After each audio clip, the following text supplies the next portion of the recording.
Ano siya? Tendon ba? Yung heel niya. Yung heel? Yung dito. Yung dito. Yung tendon nga. Yung... Kailangan baka. Kailangan. Kaya may cushion na ako dito. Okay. Ayaw ko lang talunin. Baka bugbog lalo. Kaya dapat Minsan dapat... kasi dati binabagsak ko yan eh. Ang dyan, sumakit ng ganyan ko nung maluwag yung dito yung taling ring sa taas. Yung hinigpit yung tuwing kalig dito. Kasi umaangat eh. Gumaganon siya. Kailangan na Kailangan parang fit niya.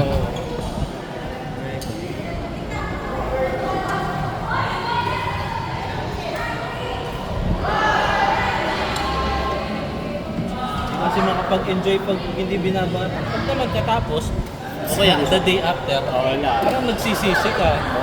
Ang sarap kasi sa feeling nun eh. Alam mo yung hormone na lumalabas. Okay lang na, sa huli ng pagsisisi. At kasi nagpa-injured eh.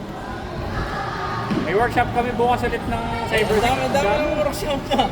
Hindi, yun? Series yun. 3. So, tapos... Hindi pa siya Pero yung bukas, siya? GRC,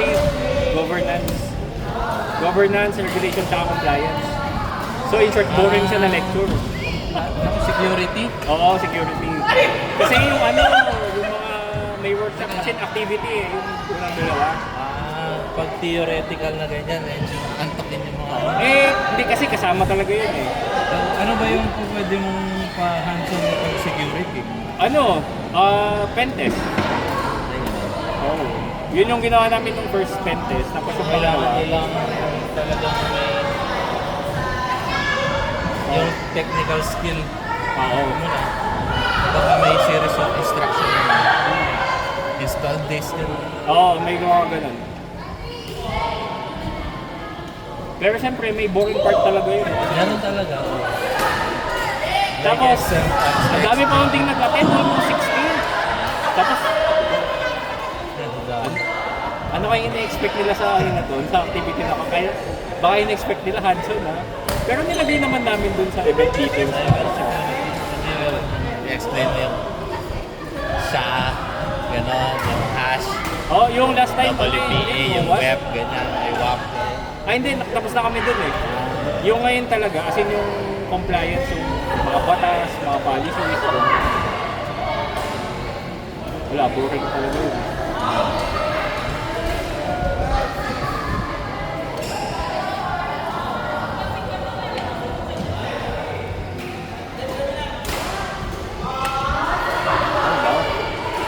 Kain na yata, Des?